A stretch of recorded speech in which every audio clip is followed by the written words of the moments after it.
What's going on, Boiler Nation? It's Wednesday, March 6th, 2024. Brand new episode of the Boiler Breakdown podcast, live on the Boiler Breakdown Facebook page, the Boiler Breakdown X channel, and on the Boiler Breakdown YouTube channel.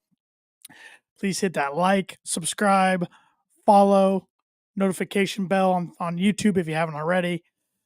Follow us on all social media platforms at Boiler Break Pod if you haven't already. And if you're listening to this at a later time on your favorite audio podcast platform, please give us that 5-star rating and review.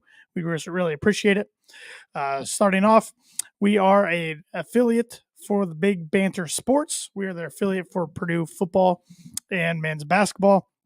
Joined them at the end of January, and we couldn't be happier to be a part of their network, chopping up with the other Big Ten affiliate podcasts and even the Illinois podcast last night. Had a little back and forth with them on X, so really enjoying being a part of their network so far, and looking forward to more things to come. With all that said, I'm Tanner Lee, joined by one of my co-hosts, Andrew Eiler. Andrew, what's going on? Not much. How you doing, Tam? I'm good, man. I'm good. Boilermakers are back-to-back outright Big Ten champs. First team in the conference to do so since 2007. The first team in conference to do so by multiple games back-to-back years since the Hoosiers in the 1970s. Yeah, I didn't realize that. I guess I didn't know that it's been 15 years since back-to-back champs. Yeah. Well, it's a little over 15 years, 2007.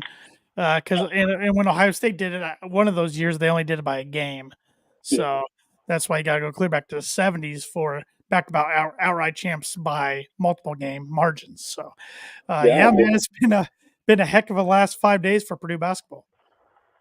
Yeah, that one. I don't know what you had your thoughts going into last night, but I was not overly optimistic. No, I was not at all. Caleb Gerald on Facebook says BTFU, always 24/7. No, I was not optimistic at all going into Illinois last night. I hadn't been for weeks. On paper, I'm like, it's going to be their senior night. They're going to be ranked pretty high. We'll be ranked pretty high. You know, I didn't know at the time if the Big Ten title would be on the line or how that was going to look.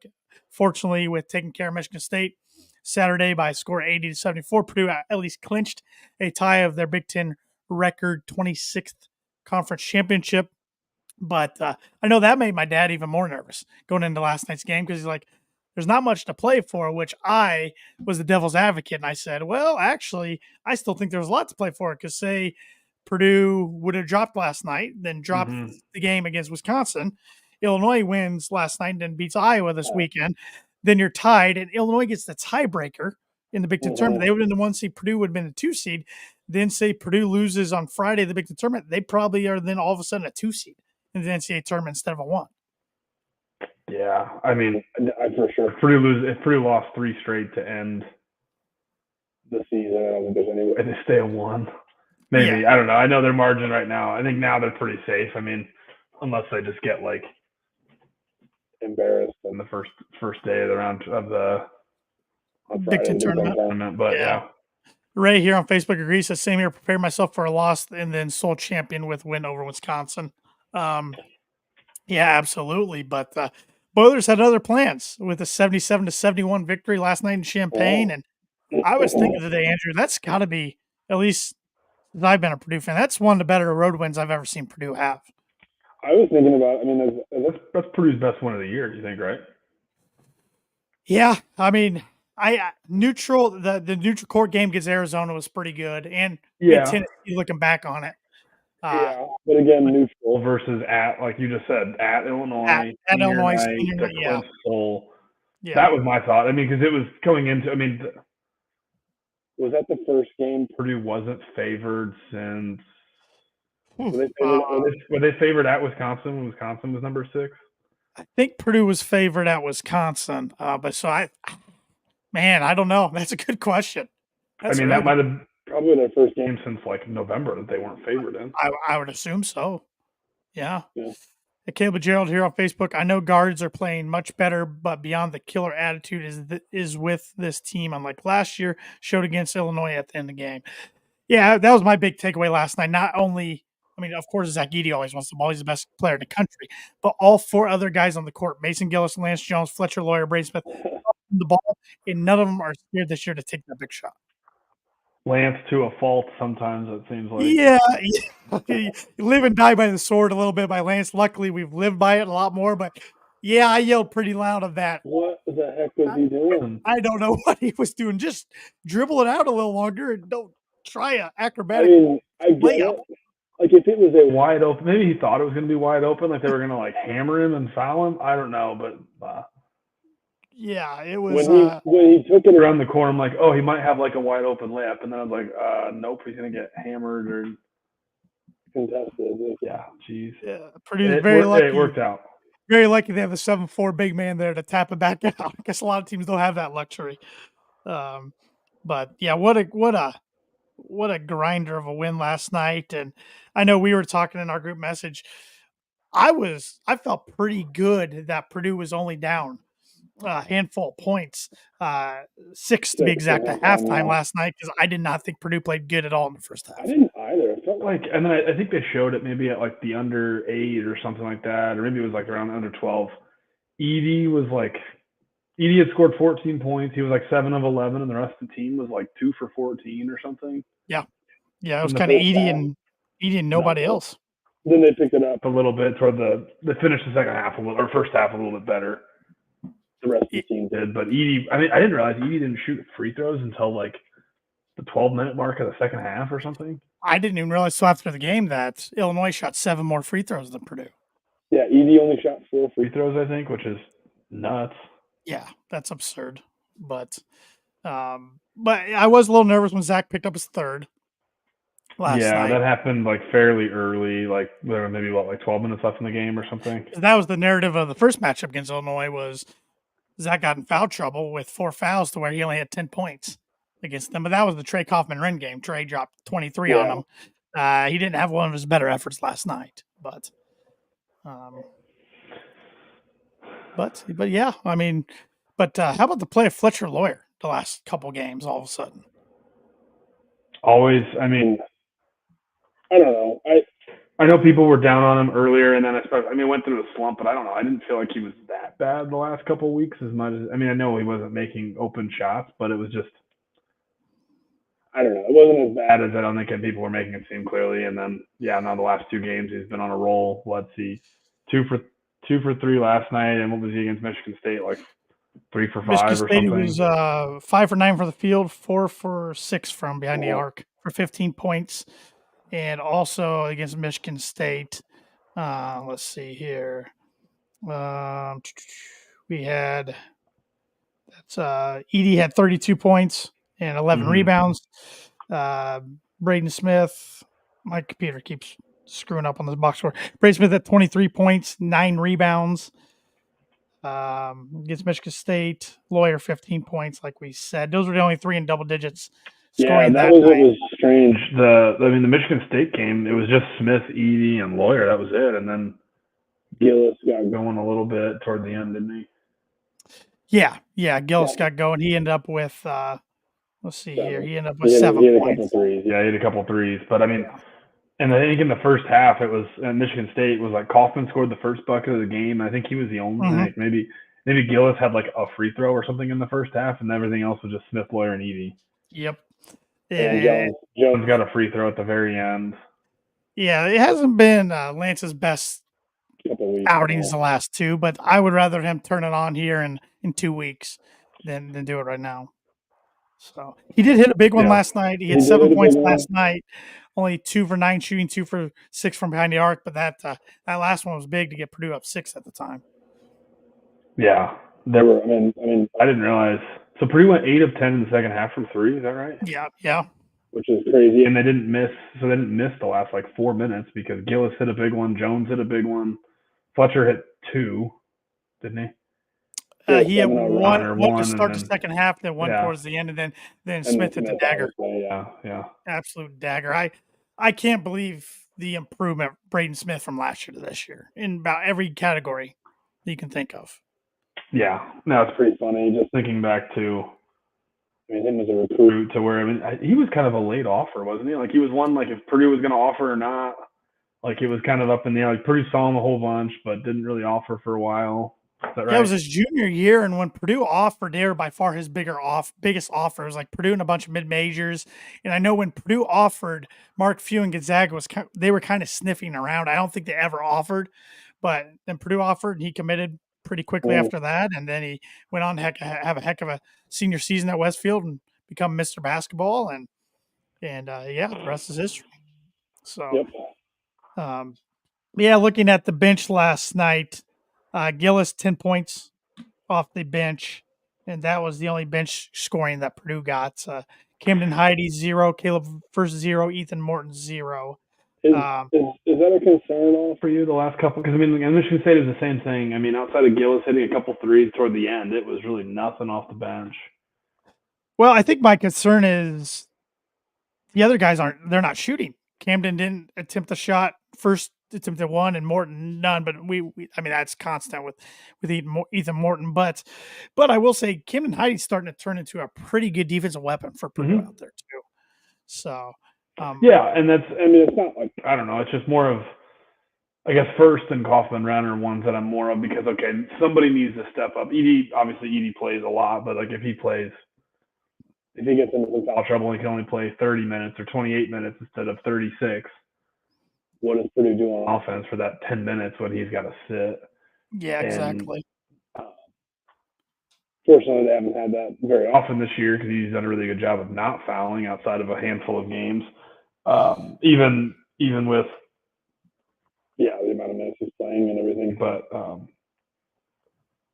and then maybe it's just coupled with the fact that Lance Jones, they knew it was covered up more early in the season because they were getting 20-point games every now and then. It seemed like from Jones, where it seemed like Fletcher or Jones was going off, and then Gillis would hit a few threes so that they'd have more balance that way. It just seems way, I don't know, being nitpicky, but it just seems the last couple of games has been very top heavy with Smith, Lawyer, and Edie, which is fine. Obviously, if they're your three best players, they're going to score the most of your points, but hope to have a little spurts again of Gillis throwing in 12 and then Kaufman getting like 8, or Heide hitting a couple threes. I know he hasn't shot much recently because it's not his role yet, but and it's interesting, we haven't seen other teams go as deep into their bench as Purdue very often, but Illinois played 10 guys last night.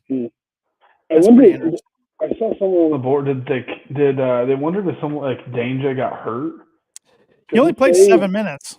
And I don't think he really played much in the second half. They put Hansberry in for 4 minutes. He had 4 fouls. Yeah, I mean, and I think I did listen to some of Underwood's press conference, and I think Underwood literally said that they put him into foul because they didn't want. I think what his comment was, he was like, "Oh, Edie's not a very good foul shooter." I think it's like word for word what he said. Which, I mean, okay, he's a 72% free throw shooter, which it's pretty good for his size, especially. He's really good for a 7'4" guy, but like I guess like he's not an automatic 2 points, but 70% of the time he's gonna make 2. But whatever. They put Hansberry in to literally get them closer to the bonus, so that he said toward the end of the second half, if they needed to foul and extend the game and get 1 point from Edie instead of 2 was better, so that way they didn't have to go get 3 fouls in the last 5 minutes or something like that to get Purdue to the bonus. Is what he said in the press conference. I was like, it seemed more likely you were trying to tire out Edie and honestly kind of hurt him because there were several of those fouls were not on the ball or basketball plays. It was pretty blatant to me, but whatever. Exactly. But speaking of non-basketball plays, Coleman Hawkins tried to practically separate Fletcher Lawyer's shoulder early in the first half, but he, assuming that Purdue doesn't see Illinois again in the Big Ten tournament, which it would most likely be in a championship, or doesn't see them in the NCAA tournament, Coleman Hawkins' last game gets the Boilermakers 33 minutes, 13 points, 9 rebounds in a losing effort.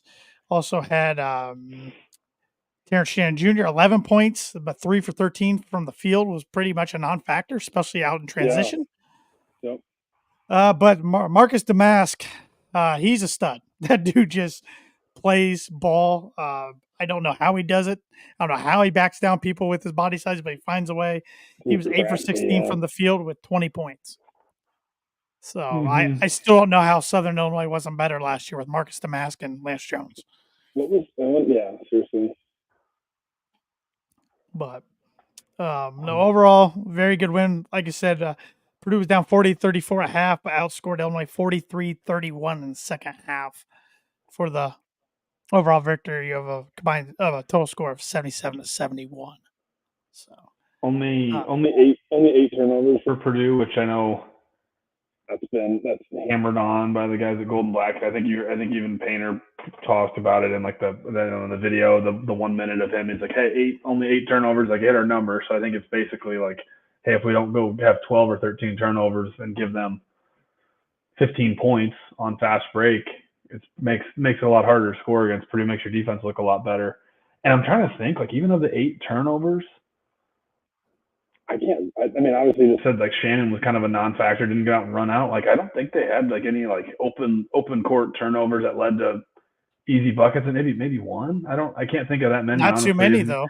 I mean, the turnovers could be like kicking the ball out of bounds where it's a dead play. Like yeah, it's not a great possession, obviously, but they didn't give them 2 points with some of the pick sixes that they have every now and then, or they have the spurts where they throw a pass at half court that gets tipped and stolen or kicked it. Yeah, the same thing could be said against Michigan State too. At least for a long time, neither team had a fast break point. Yeah, first half there was nothing. Yeah, you're right. Yeah, mm-hmm. So I think that's been Purdue's Achilles heel all year, and I think it's going to be the focal point of March or March Madness because we're in March, is take care of the ball. And when Purdue gets up that 15-ish turnover number, that's when they can get snake bitten. I mean, that's really for anybody, honestly. Yeah, but true. Right, but I mean, even more so for Purdue, just because they're so good offensively, it's hard for teams to keep up with them unless Purdue's giving them 20 points from fast breaks or something. Because they're not going to get. I mean, Illinois, Purdue did out rebound them, but Illinois was out rebounding Purdue in the first half and for most of the game, which that has happened all season where Purdue's gotten out rebounded or not. I think Illinois is usually the closest one because all their guys can rebound, not just and when Purdue, if Zach's not around the rim or they're taking Zach out, then Illinois is crashing the boards hard, and that was one concern I've noticed the last couple of games is when we take Edey out, Caleb First comes in, teams are really taking it to Caleb First, driving at him. Yeah. Mm-hmm. And Purdue's struggling with that a little bit, so they gotta figure that out. But overall, I was really pleased with the defensive effort. I mean, this is an Illinois team that was scoring 80 to 90 points on everybody lately, even over 100 against Minnesota. And I didn't think there was any way Purdue would keep them under 75. But, no, and that's I thought this game was going to be 95 to 90 or something like that. Yeah. I thought both teams would struggle on defense, and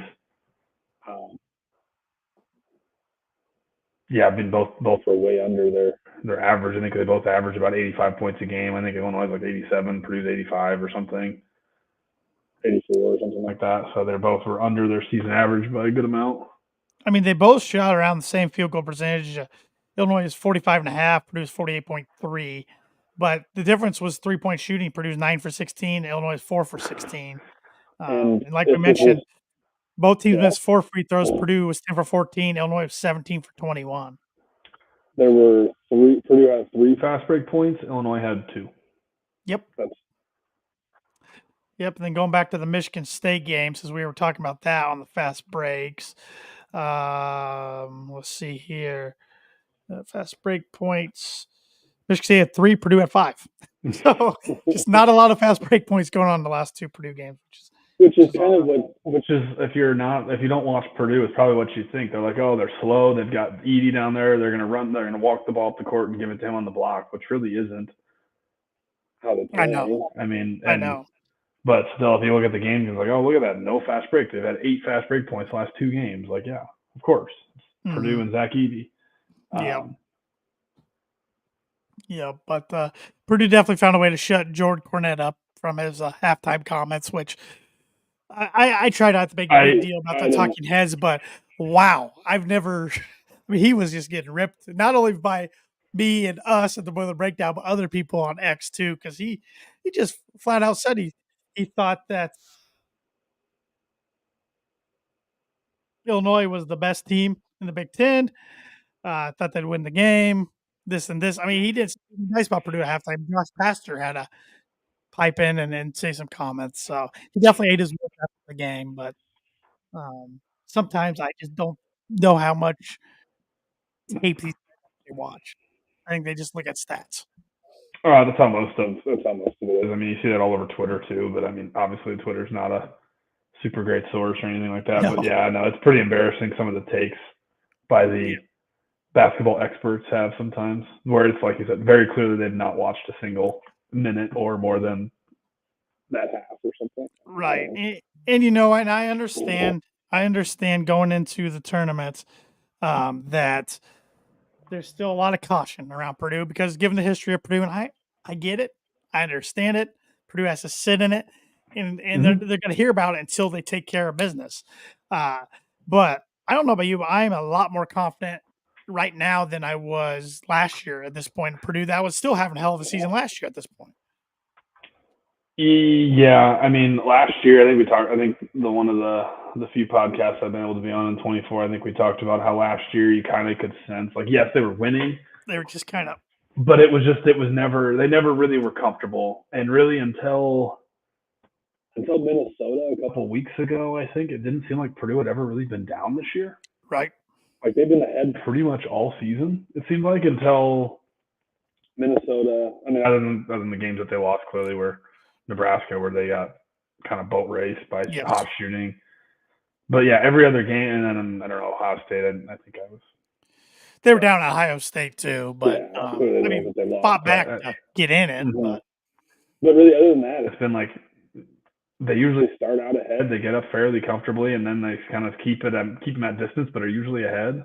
So they haven't really. But like in the past last year, I agree. Where it was different this year, it just seemed like there was always like once the calendar turned from November, December into January, they were not crisp. They'd peaked kind of. Yes. Because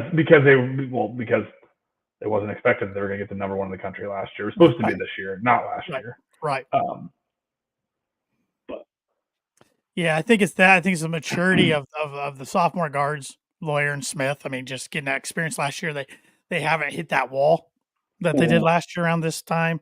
Lance Jones is an X factor. And I was thinking to myself, man, if they make a deep run in March, it's going to become unfamiliar territory for a lot of these guys because only Morton and Edey have been to a Sweet 16. But at the same time, Brian Newbert of Golden Black even has spoke on this last night. This is the most confident Purdue team he's covered. And I think that says a lot. So I don't think they're going to be scared of any big moment. No, hopefully not. The only thing again, like you said, that going into the tournament and kind of Purdue having to prove it, yes, Purdue looks and feels a lot better going into it, but still felt good last year, obviously. But really, quite honestly, until Purdue beats that 16 seed, I don't know. I'm right there with you. Feel good at all? Yep. Yeah, I'm right there with you. And even with the Midwest, I mean, they were in Columbus last year, which was not too far away, but being the Midwest number one seed, which I think that's going to happen pretty much no matter what. They'll be in Indianapolis for round 1 and 2, which definitely won't hurt them if they're able to get past that and into the regional. Then it's in Detroit, which won't hurt either. So they couldn't ask for really a better setup there, but it's just going to be about taking care of business. I mean, they're going to hear a lot of noise, but they've heard noise all year, and they've embraced it.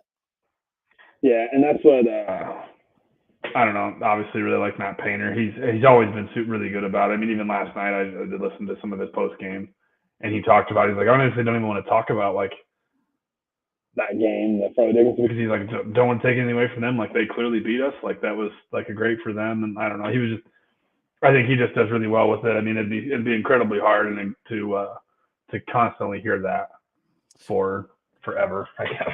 Yeah, well, he's taken like a different approach, I feel like, than Tony Bennett and Virginia did in 2019 after they lost to UMBC the year before in 2018, because Virginia kept, they heard about it all year, but they never really came out and spoke about it. Then they just took care of business in March. Unfortunately, Purdue was one of those teams that took care of business in the Elite Eight. And because that Virginia team, it's still unbelievable. They should have lost to Purdue. They should have lost to Auburn and should have lost to Texas Tech. And they found a way to win each of those games to win a national championship. But hopefully the chips fall Purdue's way like it did for Yeah, Virginia. hopefully. History repeats itself, hopefully. But one more regular season game. Send the seniors off on a right note.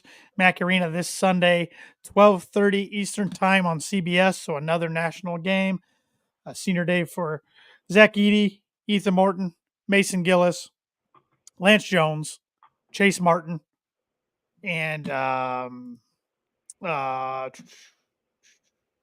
Carson Barrett, I believe is his first name. I Barrett, don't have it yeah. up there. Yeah, Barrett.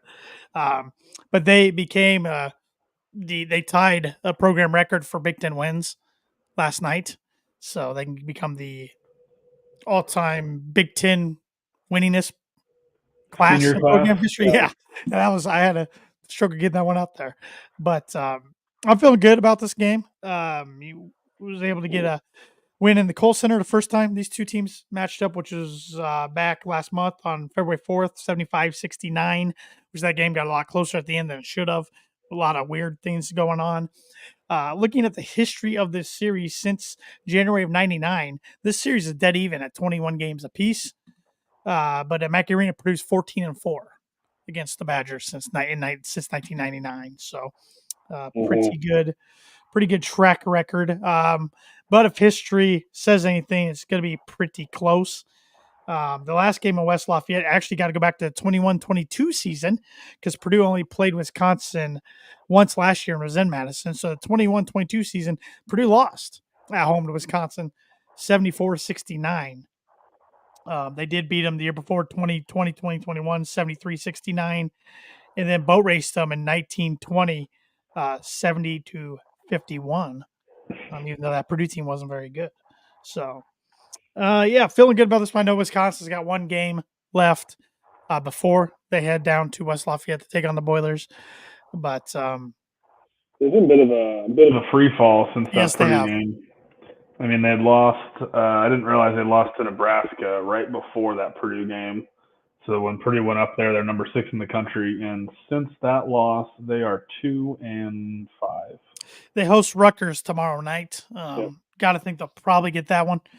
But yeah, they're definitely on a free fall. I feel good about Purdue's chances, and I believe, if I'm not mistaken, if Purdue handles business on Sunday, they become the third team to go undefeated for their home games, joining the 2010-11 or 10-11 team and the 18-19 team.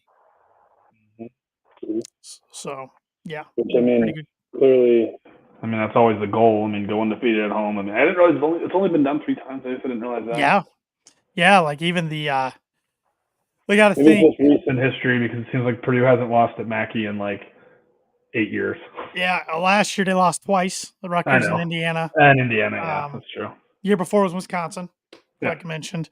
It just seems like they never lose at home. Yeah, no. It's the outlier was the 1920 season, which ended up not even having an NCAA tournament. I think Purdue lost 4 or 5 home games that year, which was really wild. You said 1920. 1920, 1920. You said that before, and I was like 1920. I meant 2019, 2020. No, I don't remember. I got some gray hair, Andrew, but I'm not that old. Jeez. Like, I don't think Mackey was around in 1920. No, it was not. Late 1960s, Rick Mount era. Which Rick Mount, even those teams found a way to lose one game at Mackey. Oh yeah, no, it's easy to happen, especially when they're playing 20 Big Ten games now. So. Yeah. Oh gosh, yeah. Next year is gonna be. Still interested to see how that's all going to shake out with the travel schedule with basketball, with the new West teams coming in. But yeah, people a lot smarter than me have that job of figuring that out. So, no, I mean, Wisconsin could come in and upset Purdue. I'm not saying it's not possible. Anything's possible, but I think it would take a pretty crazy effort. I mean, I could really see Zach Eady trying to go for his career high in points on Sunday. What is it, 40? I think 36 is his career high. I thought he had 38 like a week ago. I thought it was 36. But he missed some free throws late that could have extended his points. I swear he had like 38 against like Michigan or something, or Rutgers. It was one of those two. He had mid to high 30s. He had 35 against Michigan. Maybe 35 is career high. 25 against Rutgers. So you're 35 or Yeah. 36, but I'd love to see him get 40. That'd be cool. But if he's getting 40, it might be that much of a blowout where he doesn't play a ton. So that's where I'm almost tempted. Like, what do you think about, I don't know, resting? I mean, because, okay, Edey did get a little banged up against Illinois. Yeah, he was did. kind of gimpy. And that fall at the end Fletcher, scared me to death when he landed on his back. And he grabbed his hip and back, and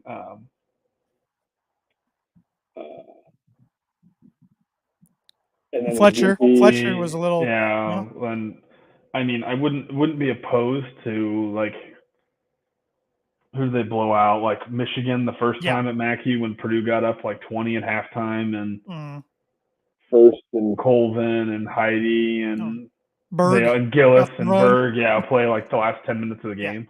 Yeah, I'd be good with that, and give the guys rest up till Friday, the Big Ten tournament. How do you feel about the Big Ten tournament? What's your I don't know, strategy? Take going in, because I know some people don't want to win it because Purdue won it last year, gets knocked out first round by 16. I think the last 3 Big Ten tournament champions haven't made it to the Sweet 16, but I don't think there's anything to it, really. I think you got to win championships if you can. I think you don't like go into it thinking like, oh, we're looking ahead. I don't think you go into a game not trying to win. Mm-hmm. I mean, I don't think Painter's going to play any differently, and I don't think he's going to be like, okay, if they win on Friday, he's not going to be like, all right, Edey, you're only playing 20 minutes on Saturday because I don't want you to get hurt for Thursday in Indianapolis or something. Right. Plus, I don't think anybody on the Purdue team would want to do that because I think they're competitive and don't want to go into a game like not playing to win. Yeah. You still can raise a banner and a championship ring if you win. So, I mean. Yeah, and it's just kind of proving your dominance. I mean, it's okay, Purdue. If Purdue takes care of business on Saturday or Sunday and are what would they be 28-3? Yeah. Yeah. 28-3, and then get to Sunday at 30-3, 31-3, win it all. I mean, what's the record? What's the season record Purdue for most wins in a season? That's a good question. I would think if they get to 31, if they win the Big Ten tournament and are at 31 entering the tournament, and then win a couple there at least, hopefully like 5 would be nice. But 6. But I agree. I think this team's full of competitors. You got to go out and try to win it. It'll be interesting to see who they end up matching up with. It's still crazy to me that Purdue and Indiana have only played one time in Big Ten tournament history, and that was in the inaugural one in 1998. That just blows my mind. They've never matched up since, because every time it looks like they're going to, one of them loses, if not both of them lose. So maybe, I don't know. I guess I don't pay attention or know that much about like the seeding as far as like if you're the number 1 overall seed versus like, oh, you're the third one. Does it matter really like who your 2 is in your bracket, or 3, 4? Does it matter that much? I mean, clearly if you're the one and there's a 2, like you're going to be playing a really good team either way. Exactly. I think that's exactly. I think it's nail on the head. I mean, Purdue. I don't know if you think about it that way. Like, well, Purdue is still playing like, well, we want to be number 1 overall seed in the tournament rather than the 3 or 4 1 seed if they were to lose on like Friday to Minnesota or something. Well, I think the 1 overall seed might get to play in 16, but that happened to Purdue last year. Mm-hmm. So I'd rather not get to play, and I'd rather get 16 seed that's first game is just against Purdue, because that's kind of backfired on Purdue in the years past, even the VCU. But going back in 2011, I know they beat Georgetown first, but I mean, it's different with the 16 seed obviously only winning twice, but it does seem like usually like one of those playing games from the 12 does usually come on and win a game or 2 after. Which I think Evan brought this up on last week's podcast, or maybe the podcast before that. And I agree. He thinks the 16 seeds going forward, like he'd like to see a change be implemented where they don't have to play in a play-in game. Makes other teams play in play-out games, or reward those 16 seeds for making the tournament. Yeah, because they're the ones, I mean, they win their conference and always win like 27 games. It's just versus that 12 that won 19 games. They just happen to play in the Big East or something. Yeah. Michigan State. or Providence or somebody like that. I know Providence is kind of on the bubble. Wake Forest, I know they're really on the bubble. But Michigan State did win tonight over Northwestern. If everybody out there who's watching live didn't know that. And Minnesota is up right now 23-18 on Indiana with 7:52 left in the first half. So UConn is up 11 at halftime on Marquette, by the way, Right. if anybody cares by that. Cool. Kolek is still hurt, so. Did Houston end up winning? They were down 3.5 to Central Florida. Yes. They won by 8. Okay. Then they play Kansas this weekend. So. And Tennessee won earlier. Yep, that's South Carolina. So, but yeah, let's predict other games around the Big Ten for the week. Tomorrow night, only one game. Rutgers at Wisconsin. Wisconsin is a 9.5-point favorite. I think even though Wisconsin's in free fall, I think they will win that one. I do too. Saturday, only one game. Minnesota at Northwestern. I think Minnesota. I saw the bracket that came out like as of I don't know when it was after last night where it was Purdue playing the winner of IU Minnesota, and I was kind of like don't know if I like that because I don't know as bad as IU is if they were to somehow beat Minnesota, which I don't think they would if they were to play in the Big Ten tournament. I don't know Minnesota's offense. I mean, you saw what they did against Illinois. I mean, they lost, but they scored 97 points. And I don't know how much falling they'll have, but it's in Minneapolis. True. So True. I mean. And going back to the IU, I think Purdue is way better than IU. I think they've shown that twice, but it's hard to beat a team 3 times. It really is. So Sunday we got a whole slate. Oh, who'd you pick? I'm sorry. Minnesota. So I'll pick Northwestern just to differ, and they're at home. So they're banged up right now, though. Sunday we got a whole slew of games starting at noon. Nebraska at Michigan. Nebraska. I think Michigan's garbage. Yeah, this would be a bad loss for Nebraska at this point in the season if they lost at Michigan. I don't see how Juwan Howard's back next year. Yeah, who do you think they're? We'll talk about that. That's a discussion for a later time. Yeah.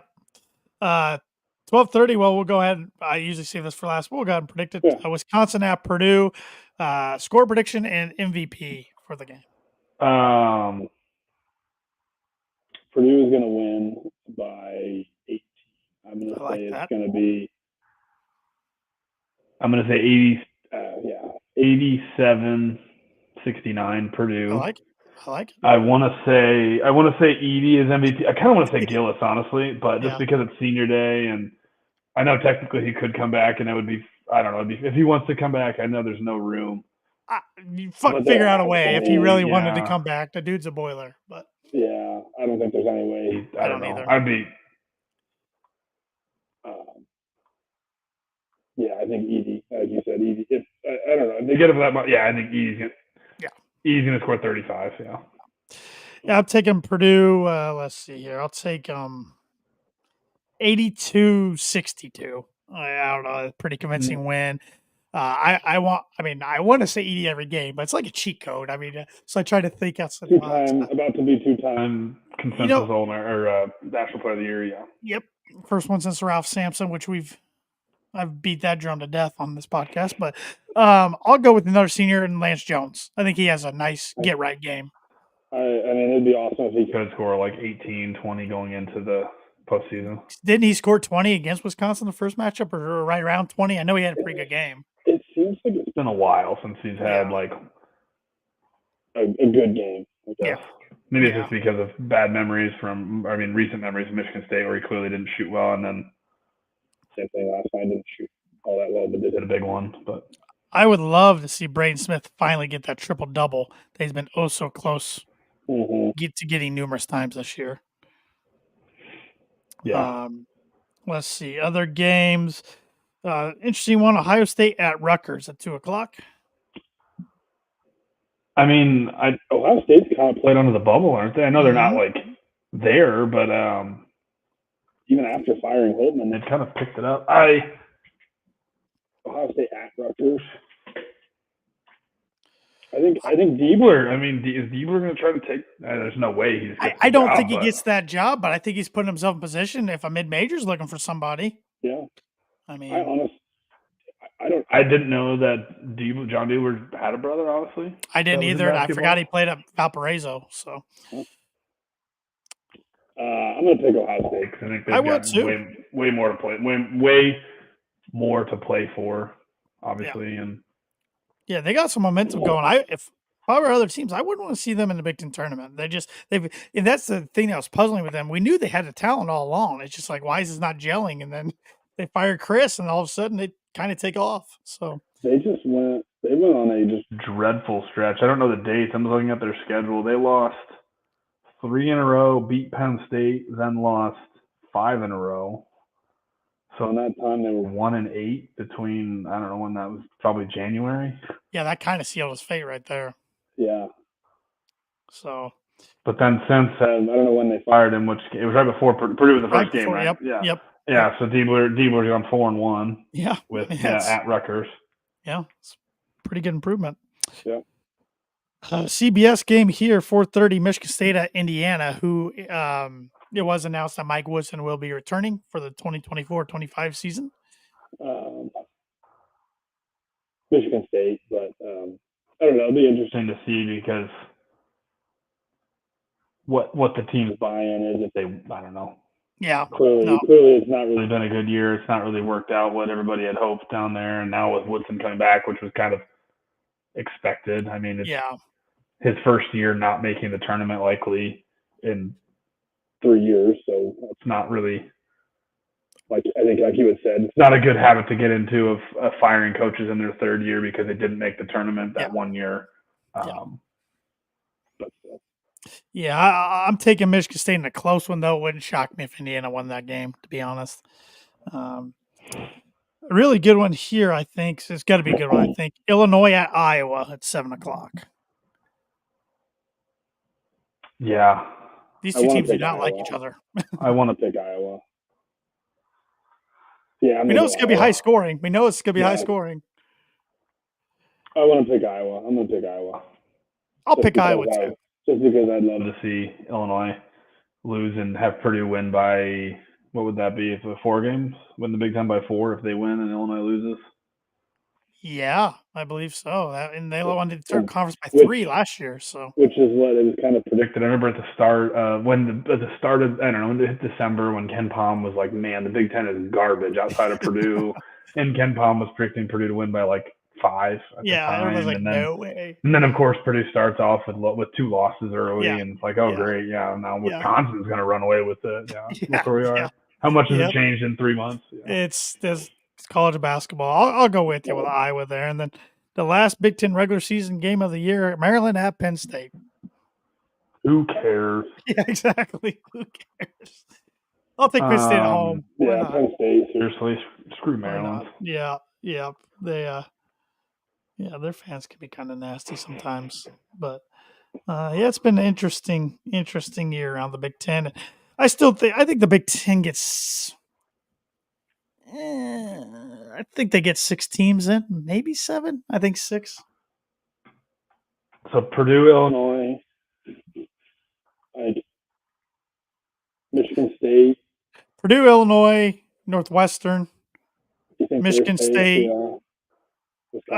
Wisconsin, maybe 7 then. Because honestly, though, I don't know what Wisconsin's non-conference. They're 18-11, 10-8 in the Big Ten. If they lose, they're probably in because they're in the Big Ten and they were number 6 in the country 2 months ago. But still, like 10-9 in the Big Ten, I would think, and like 18-12 overall. Like I know it doesn't scream like automatically in. Well, and you look at Nebraska, which I have them in, but they're awesome at home, but they're terrible away from their home arena. I just don't know like that much about their non-conference, but I honestly, outside of Purdue and Illinois, it's just more of like, I'm sure I know they'll get more than that in. Like clearly, like Michigan State was the interesting one. I was climbed onto the bubble now, so that would be 7 if they could get in because Nebraska does have a road win at Kansas State in a non-con that's been aging pretty well for them. Because that was my thing against Michigan State this whole time, and I know they play tough non-conference schedules. I'm like, besides Baylor, they didn't do anything. Non-conference, but I think winning tonight probably helps them get on the right side of the ball. If they lost tonight, then lost in the end, I think they would really be hurting going into the Big Ten tournament. But they weren't. So, yep. Yeah, so Purdue, Illinois. I think Nebraska probably. I mean, Nebraska might finish third in the Big Ten. Yeah. Northwestern, because Northwestern lost tonight. So, yeah, that's crazy. Who would have guessed Northwestern, Nebraska would be finishing top 5 Big Ten? Is Painter going to be the runaway coach, the Big Ten coach of the year this year, or is it going? Are they going to give it to They're like gonna get. Oh, it's gonna be Hoiberg or Hoiberg. It's gonna be something? Hoiberg. Yeah. It's gonna be Hoiberg. No doubt about it. It's yeah, and it's the I get it, but I don't like it. Yeah. Just like last year. Last year was the bad one. I mean, I get it too. Purdue was not expected to win the conference by 3 games. This year they were. So, yes. Which again, not Painter's fault that it was like, well, everybody else just sucks. Yeah, but I'll be more upset if Braden Smith doesn't make first team All Big Ten. To be honest, the way he's I don't think there's any way he can't. Yeah, I would hope not. But of course, Edie will be Big Ten Player of the Year. I think he's got case to be defense player. He won't win it, but I think he's got case. He should be all first team defense. Mm-hmm. But because I just laugh how opposing fan bases always think he fouls so much. If you watch replays, he does a pretty good job staying straight up. And like you look at Purdue's defense, like turnovers forced. Purdue is like almost the bottom in the NCAA at turnovers forced because they don't foul, because they don't try for it. So then that's the trade-off. We're not forcing turnovers, but we're not fouling and giving you free points. It's so different from like 14 years ago when Chris Kramer and Keaton Grant were going after it. But the rules were different there too. Exactly. Yeah. What those guys? Yeah, you couldn't do that today. Yeah. So here's a question Evan posed to me last week, and I really liked it, and so I'm going to pose it to you. If you could pick any Purdue player from the past that was not a first team All Big Ten or a first team All American type player to be on this year's team, who would you pick and why? That takes out a lot of guys. I get it, but any from how far back? Oh, whenever. I mean, but they couldn't be a first team All Big Ten or first team All American type player. So no Etuan or Robbie. No Etuan, Juwan, Robbie, Swanigan. Like Carl Landry. Yeah. Carl Landry's first team All Big Ten. I know Carl Landry. Yeah, I know. Yeah. My first thought, you said Keaton Grant. That was my first kind of thought, honestly. Because Evan said Kramer, and I argued, I agreed for a second, then argued, well, with the new rules, Chris would really have to tone it down. Yeah, I was thinking Keaton Grant because he's another shooter and he's long and a good defender and a good just rebounder. But I don't know who. I don't know. I'm trying to think of. I was trying to think of like, okay, well, who would be like a good power forward to go with Edie, because I mean clearly like Smith and Lawyer and Jones. That's the only thing. I mean Jones, I know nothing against him, but okay, of Jones and Kaufman, I guess if you're trying to replace a starter, I guess those would be the two. The guy I went with for the exact reasons you said Keaton Grant, I went with David Teague. Yeah, he wasn't first team ever. Never a first team All Big Ten. Okay. He might have been first team defense once or twice, but and you know Kenny Lowe would be a fun one. But same way, he was pretty aggressive defender. And another one would be Dakota Mathias would fit this team pretty good too. The way he played. So yeah, I know. I was trying, but it was interesting. Yeah, was Vince Edwards? Was he ever? He was never first team All Big Ten, but he'd be a good one. He's a Swiss Army knife. 3-4, yeah. I mean, he'd be like Mason Gillis, but just a little bit taller, maybe not as good of a rebounder, but. Because I was just trying to think when I picked Teague, I was trying to think of somebody who could really defend and shoot the perimeter from the perimeter. That's exactly what I thought with Keaton Grant too. I mean, same thing, yeah. Yeah. Yeah. But it's going to be. I mean, this is exciting time of year. Now that I said Vince Edwards, I want Vince Edwards instead. Swiss Army knife. You can do a little bit of everything. So this is always an exciting time of year, but it's also sad thinking that it is this team's last home game, last time to see one of Purdue's greatest players, maybe greatest player ever, depending on how his career ends here. And maybe after national championship game. And talk to where does Edie fall on your Mount Rushmore? Yep, because he's definitely on the Mount Rushmore, but I don't know exactly where he lines up. National Player of the Year. I mean, hard to not be. Yeah. Exactly. So, and just his story and everything's pretty remarkable. But it's always a sad time of year because the journey's almost over, but it's also a fun time of year because we're about to get into what really, really matters. So, So switching gears a little bit, Purdue football, not a ton going on, but Tyrone Tracy Jr. helped himself big time. It looked like at the NFL Combine, he ran a pretty good 40 time, but on top of that 40 time, he measured out really good in some other drills as far as running backs are concerned. And let me pull this up so I don't get it wrong here. He let's see here. He ran a 6.81 seconds 3-cone drill, which ranked best among running backs. He ran a 4.06 second 20-yard shuttle, which ranked second among running backs. He had a 40-inch vertical leap, which ranked second among running backs. So love to see him take care of that opportunity, take advantage, of that opportunity for himself, and hopefully he gets drafted there on day 3. Yeah, no, it'd be pretty cool. I mean, another great story coming from Iowa to Purdue, and just like Charlie Jones, kind of. Tracy didn't do anything in Iowa, right? I know probably. I think he did. He played more than Charlie Jones did, other than punt return, but it wasn't much. And then they come out and put yourself on the potential. I mean, I don't know.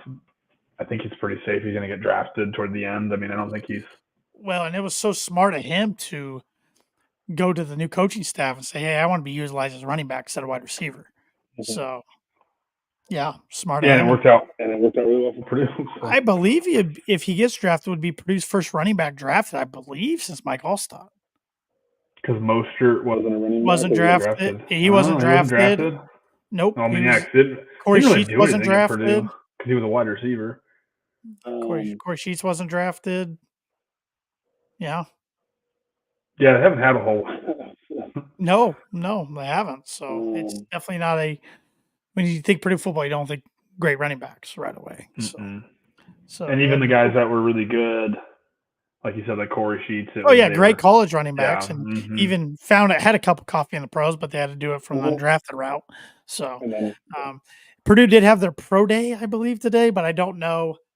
I did not read up on how anybody did. I didn't see any reports. I didn't hear anything, actually. I think they had a bunch of linemen going, and then like Sanusi Kane and Cam Allen, which Cameron Day here. It's the running joke with him on the podcast. He said, "What was Cam Allen's 40 time at the combine? 6.7."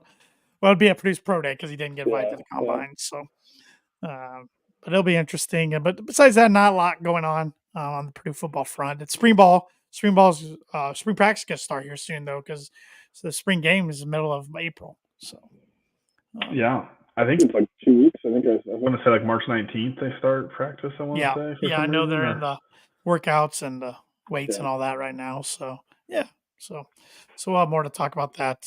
Because that is one thing, being part of Big Banter Sports, you can look for us to pump out at least one episode a month in the off season, whereas years past, maybe we did 1 or 2 episodes through the whole off season. So they still might be more fun episodes like trivia episodes or maybe interviews or something, but we're going to try to do at least one a month during the off season to keep everybody up to date with the latest going on with Purdue football and men's basketball. But before I get to our sponsor reads, Andrew, you got anything else you want to hit on or mention?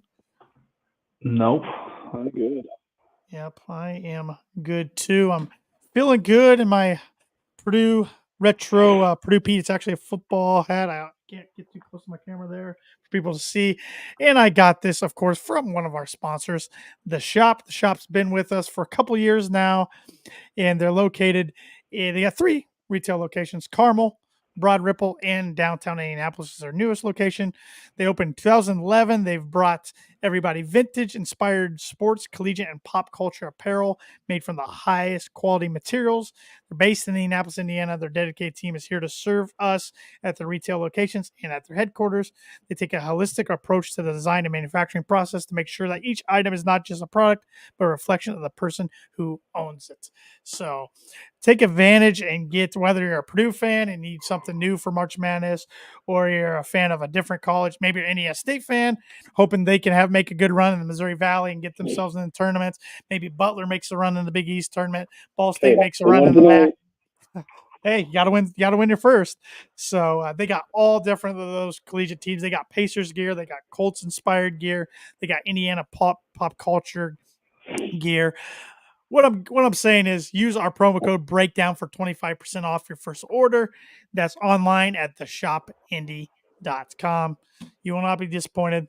Their apparel is very comfortable to wear, and you will look great in it as well. And this podcast would not be possible without the help of our other sponsor, which has been on board for a handful of years, just like the shop has, and that is Mad Mushroom for everybody. Look at me calling it Mad Mush. Mad Mushroom's been serving Boilermakers since 1993. They're in the heart of West Lafayette and known as the home of the original cheese sticks. But whenever Andrew, myself, or Evan visit, we like to sit down and have an ice cold beer while trying out the latest pizza of the month, which for the month of March is the chicken caprese. It's a blended tomato sauce with chicken, chopped garlic, fresh spinach, grated Parmesan cheese, mozzarella cheese, and fresh mozzarella pearls, finished with basil and a balsamic glazed drizzle. And that is starting at a price of $14. So next time you're in town, tell them the Boiler Breakdown sent you for $5 off any order over $20. And any Boiler Breakdown listener or viewer can use the coupon code BREAK5. That's in all caps, BREAK5, to claim your discount online at madmushroom.com. That's Mad Mushroom. Feed your head. And once again, we want to thank them and the shop for being the sponsors all season long of the Boiler Breakdown podcast. That said, Andrew, let's boiler up, hammer down, and beat the Badgers.